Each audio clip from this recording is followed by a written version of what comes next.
మన రక్షకుడైన యేసుక్రీస్తు నామములో అందరికీ వందనాలండి.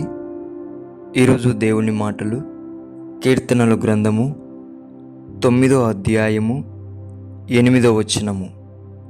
యెహోవా నీతిని బట్టి లోకమునకు తీర్పు తీర్చును, యథార్థతను బట్టి ప్రజలకు న్యాయము తీర్చును.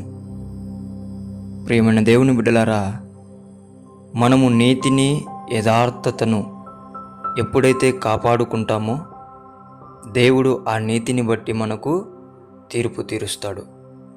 దేవుడు ఆ యథార్థతను బట్టి మనకు న్యాయం తీరుస్తాడు. మనము నీతిని యథార్థతను కాపాడుకుంటా ఆయనతో పాటు నడుస్తూ ఉంటే మనకు ఎటువంటి భయము కలగదు, ఎటువంటి అపాయం కలగదు. ఎన్ని వచ్చినా సరే ముందరికి వెళ్ళగలుగుతాం. అందుకే ప్రియమైన దేవుని బిడ్డలారా, మనమందరం కూడా దేవుడు మన పాపములను క్షమించి మనకిచ్చిన నీతిని కాపాడుకుందాం. మనకిచ్చిన యథార్థమైన జీవితాన్ని మనం కాపాడుకుందాం. దేవుని తీర్పు విషయంలో అందరికీ సమానమే. నీతిని ఉల్లంఘించిన వానికి, యథార్థతను ఉల్లంఘించిన వానికి ఏమవుతుంది? శిక్ష తప్పక మానదు.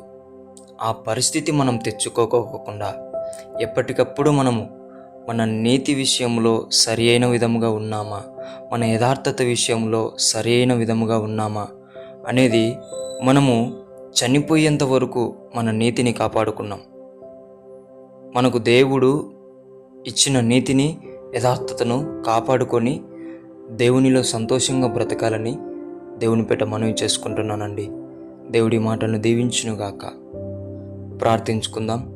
యేసయ్యా, మీకు వందనాలు నాయనా. నీ బిడ్డలమైన మేము నీతి విషయంలో, యథార్థత విషయంలో చాలా క్రమముగా నాన్న భయముతో ప్రభువా నడుచుకొనుటకు జ్ఞానమును దయచేయండి అయ్యా. నీతిని ఉల్లంఘించుకోకుండా, యథార్థతను ఉల్లంఘించుకోకుండా, తీర్పులోకి రాకోకుండా నానా తండ్రి యథార్థతను బట్టి మంచి నానా తండ్రి న్యాయమైన విధముగా ఉండుటకు మమ్మల్ని యేసుక్రీస్తు నామంలో నీవే తయారు చేయమని ప్రార్థిస్తున్నాము తండ్రి. ఆమేన్.